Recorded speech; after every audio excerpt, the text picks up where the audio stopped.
The Boston Tea Party by Ashlynn Gough, Dayana Rangel, and Valentina Rizzo Castro.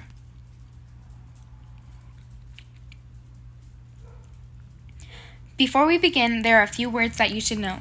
The Sons of Liberty were an organization that put together the Boston Tea Party.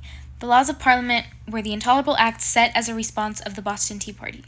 The Stamp Act was a tax on most paper product, and the Townshend Act was a series of measures passed by the British Parliament in 1767.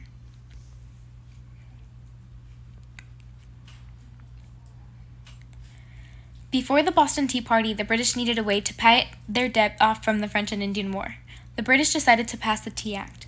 The colonists did not feel they were being treated fairly because they were being taxed without having a say in their government's policies. No taxation without representation. But the British saw it as a way to have them pay for their own protection.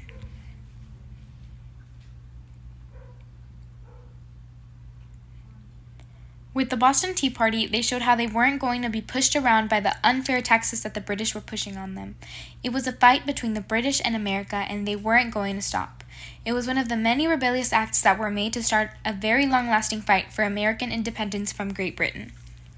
What we now know of as the Boston Tea Party mainly occurred as a result of rising tensions between the colonists and British Parliament. While Parliament felt that taxing the colonists was a fair way of paying off debt because of how much it took to keep them protected, the colonists disagreed. They felt as though the British were taking advantage of them, and they decided to fight back, which resulted in the Boston Tea Party. Because of things like the Townshend Act and the Stamp Act, the colonists, more specifically a group called the Sons of Liberty, organized this act of defiance toward the British government.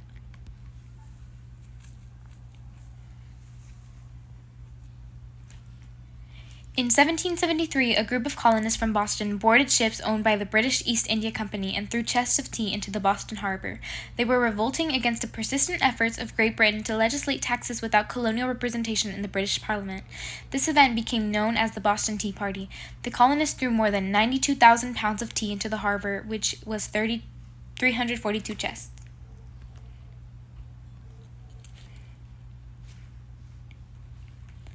As a result of the Boston Tea Party, the British were furious. The British Parliament then passed the Intolerable Acts in 1774. These laws were meant to punish the colonists for their acts in protest. The four acts were the Massachusetts Government Act, the Quartering Act, the Administration of Justice Act, and the Boston Port Act. On March 25, 1774, the British Parliament closed the Boston Port and demanded for the colonists to pay for all 342 chests of tea. The second act was the Massachusetts Government Act. This act, passed May 20th, 1774, canceled Massachusetts' charter that was established in 1961. Massachusetts was now a colony under the administration of the British military. The third act was the Administration of Justice Act. This allowed British officials to move to a different colony or go back to Britain when accused of a crime to stand trial there. This increased the chances of the British officials to receive a friendlier punishment. The fourth act was the Quartering Act that obligated colonists to house soldiers. The British were hoping that these new laws would help them have all the colonists under control, but it really started the development of the First Continental Congress. When Great Britain passed the Tea Act in 1773, it had a negative impact on tea importers in Britain's North American colonies.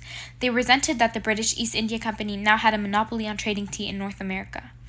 This also polluted the water and created viruses and caused even more conflict between British Parliament and the colonists.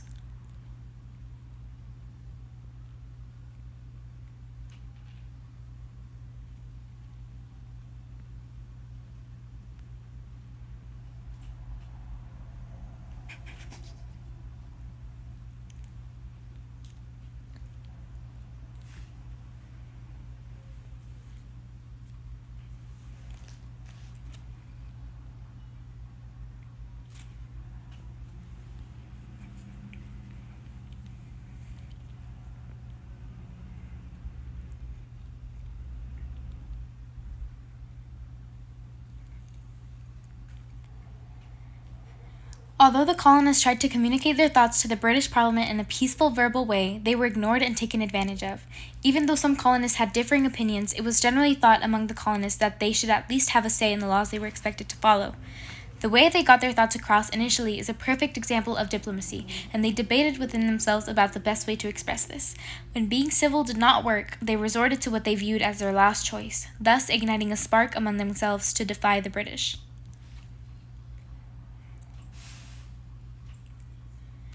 Thank you for listening. This was The Boston Tea Party by Ashlynn Gough, Dayana Rangel, and Valentina Rizzo Castro.